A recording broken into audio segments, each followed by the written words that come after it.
अभी hair transplant की बात करें। आप हेयर रिमूवल और लेज़र हेयर रिमूवल और रिडक्शन भी करवाते हैं।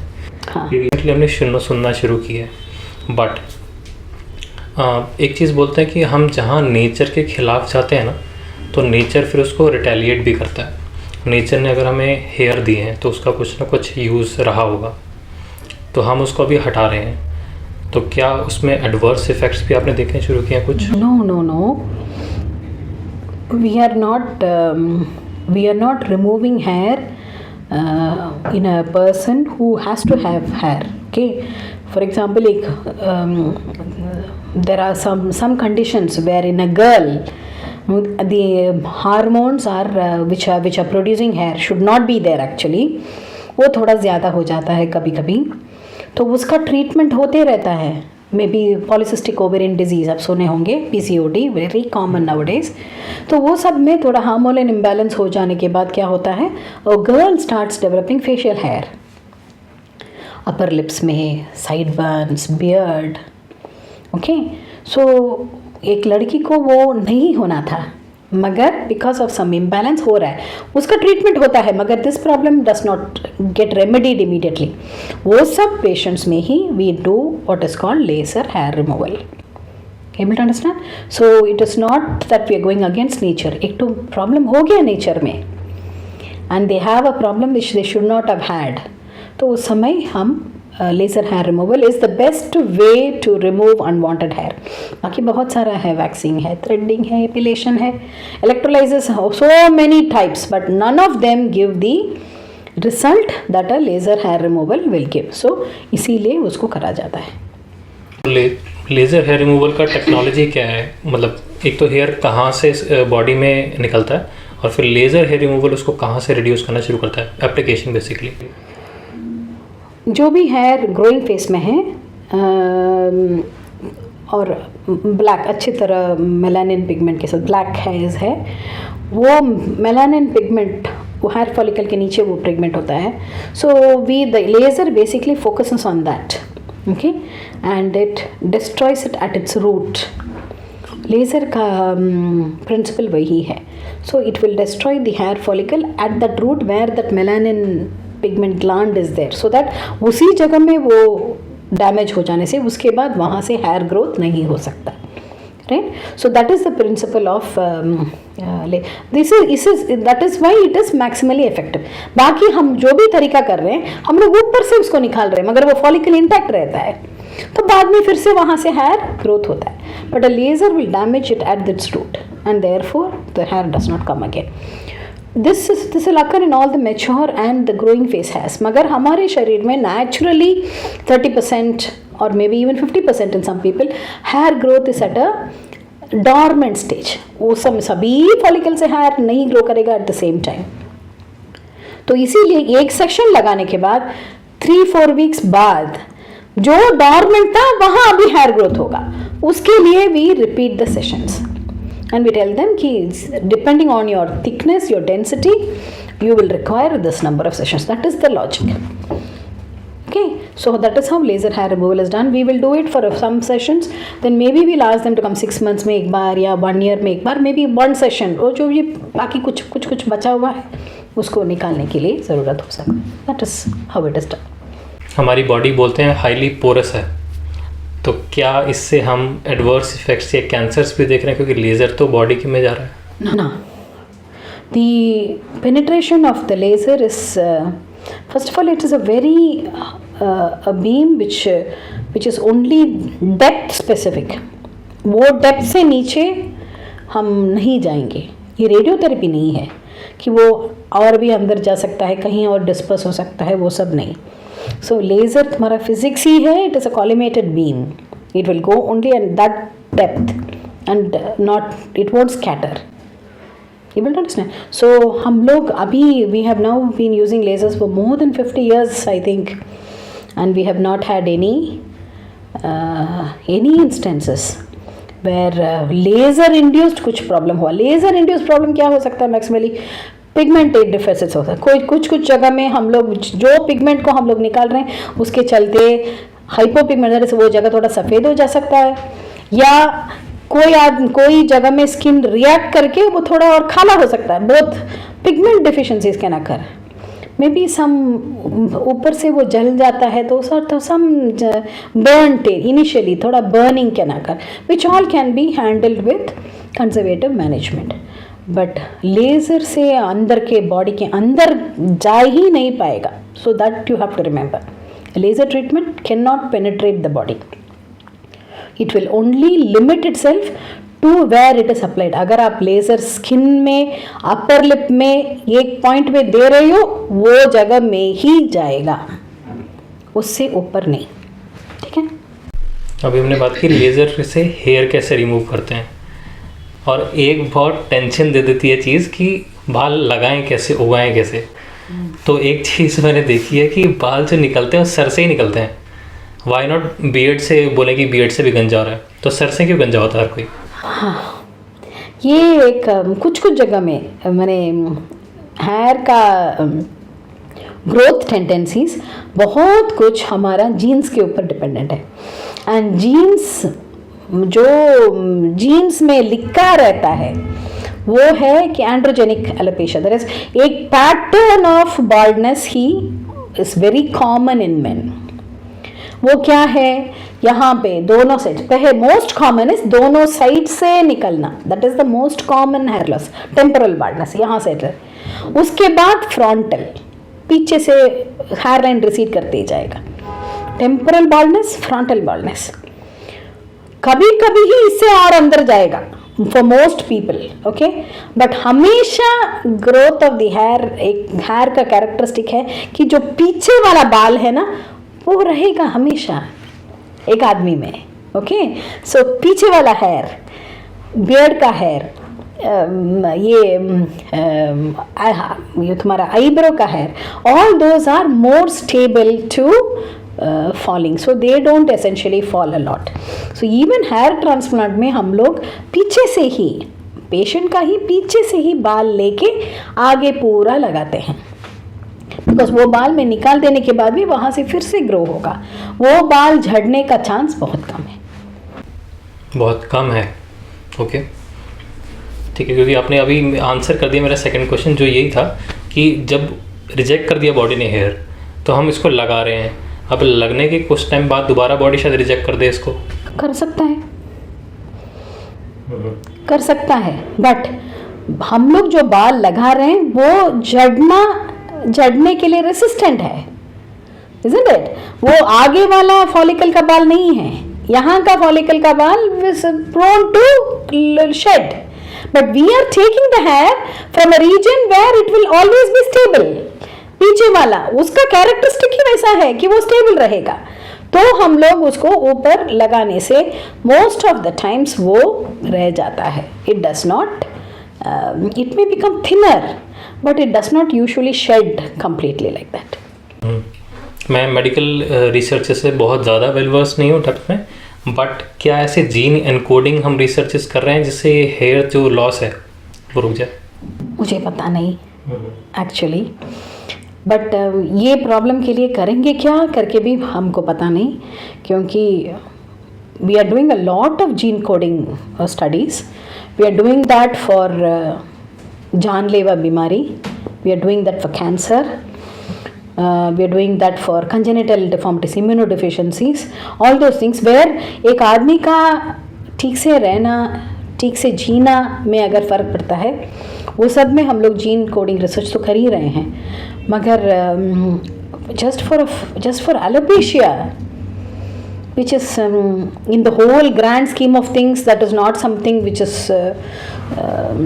so very essential for a man to live. नहीं, आप बाल के बिना भी रह सकते हो, क्या प्रॉब्लम है?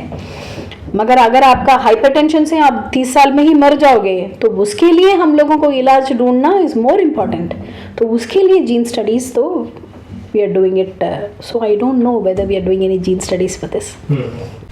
पर मैम अभी जैसे आपने बताया कि हमारी जीन्स में एनकोडेड है, तो एक तरह से शायद ये इंडिकेशन है कि अगर जीन्स में एनकोडेड है और झड़ना है तो झड़ना ही है, बट इसमें एक बहुत बड़ी इंडस्ट्री चल रही है कि आप फलानी चीज़ लगाओ तो रुक जाएगा, फलानी ऐसे करो तो रुक जाएगा।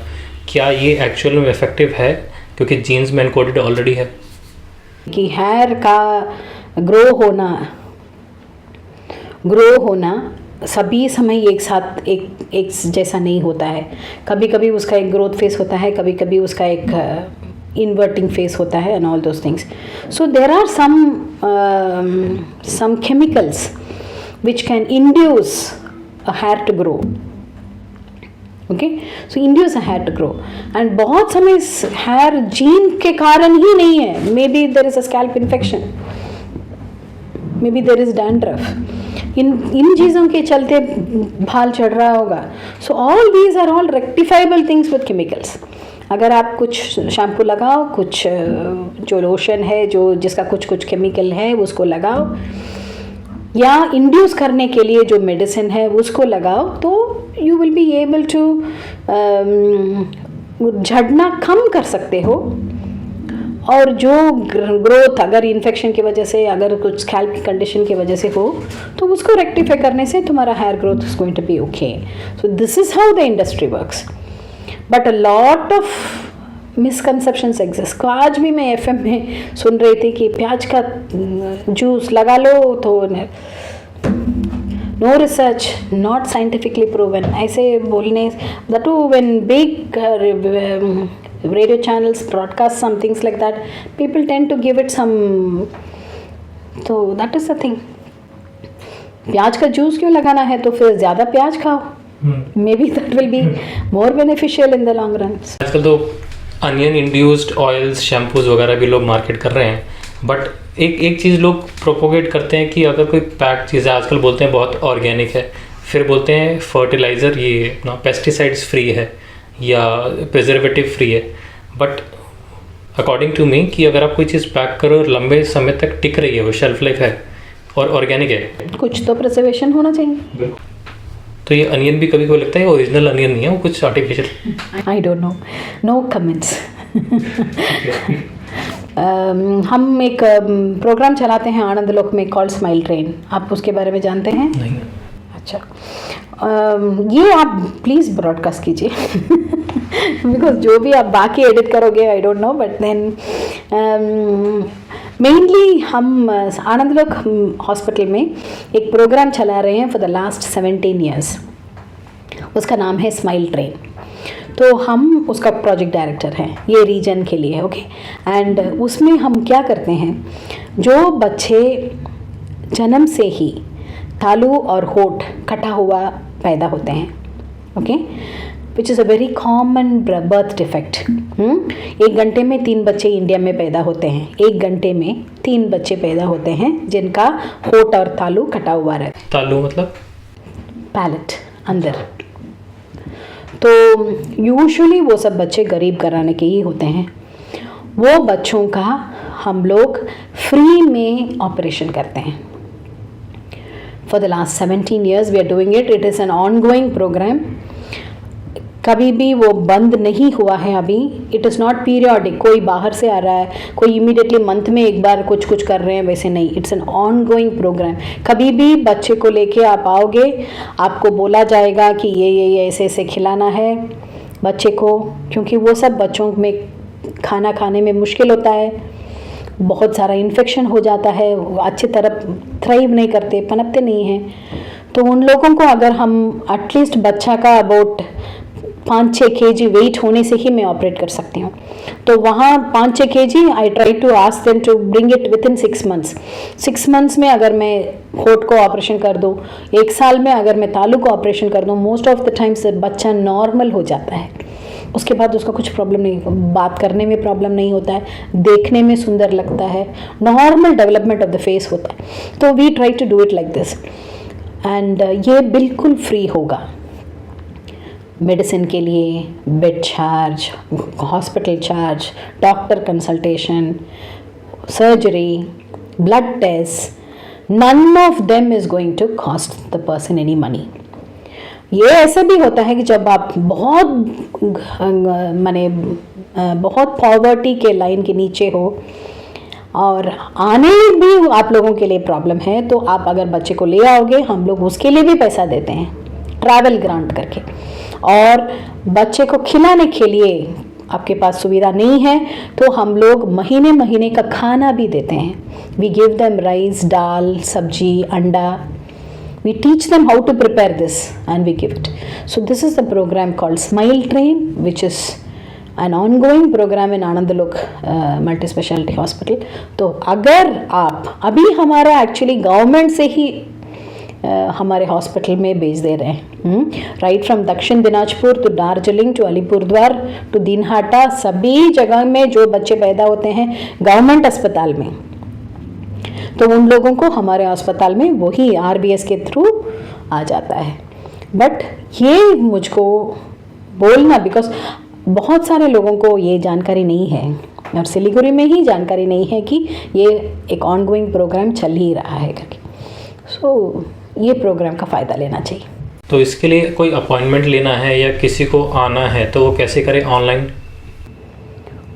ऑनलाइन में एक स्माइल ट्रेन इंडिया वेबसाइट है, एक टोल फ्री नंबर भी है. तो वहाँ पे आप अगर फ़ोन करोगे और बोलोगे कि मैं यहाँ से रहता हूँ तो they will direct you to Smile Train centre. तो अगर आप अलीपुरद्वार से फ़ोन कर रहे हो तो बोलेंगे कि आनंदलोक में चाहिए. और आनंदलोक में अगर आप आ रहे हो मंडे टू सैटरडे 10 से 2 बजे तक या कभी भी आते हो तो आपको स्माइल ट्रेन ऑफिस में भेजा जाएगा, वहाँ पे आपका ख्याल रखा जाएगा. तो ये कोई ऐसी चीज़ है, डिफॉर्मिटी है जो हम किसी लाइफस्टाइल को करके प्रिवेंट कर सकते हैं या अवेयरनेस होनी चाहिए? ये इस लाइफस्टाइल में कैसे प्रिवेंट होता है, ये हम अगर माएँ जब ये डिफॉर्मिटी होता है तब बच्चा का पेट में 8 सप्ताह 8 weeks of intrauterine life, 8 to 10 weeks में फेस का डेवलपमेंट होता है. तो उस समय क्या होता है, हमारे जो माएँ, उन लोगों को समझ में भी नहीं होता है कि उनका पेट में बच्चा है. तो जनरली वो लोग माल नरिश, कुछ ढंग से खाना वाना नहीं खाते हैं. सो फेस डेवलपमेंट में असर पड़ जाता है. अगर आप जानते हो कि आप प्रेग्नेंट हो तब तो थोड़ा शायद ढंग से खाना खाओगे, तो वो अगर प्रॉब्लम रह जाता है तो even before you know the deformity has occurred already, क्योंकि फेस के साथ साथ हार्ट का भी डेवलपमेंट होता है. तो जो भी रिसोर्स है the nature tries to preserve the baby, so heart का डेवलपमेंट में हो जाता है, फेस में क्लेफ्ट हो जाता है. Okay, so how do you prevent this?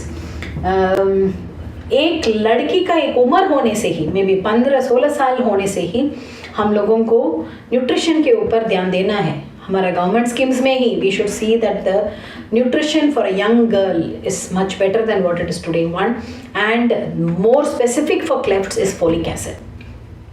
Folic acid supplementation शुरू कर देना है. शादी के बाद नहीं, प्रेगनेंसी के बाद तो बिल्कुल ही नहीं. जब एक यंग गर्ल 15 ईयर्स, वहाँ से फोलिक एसिड सप्लीमेंटेशन अगर हम लोग शुरू कर देंगे तो ये डिफॉर्मिटी को हम प्रिवेंट ही कर पाएंगे इन फ्यूचर जनरेशंस.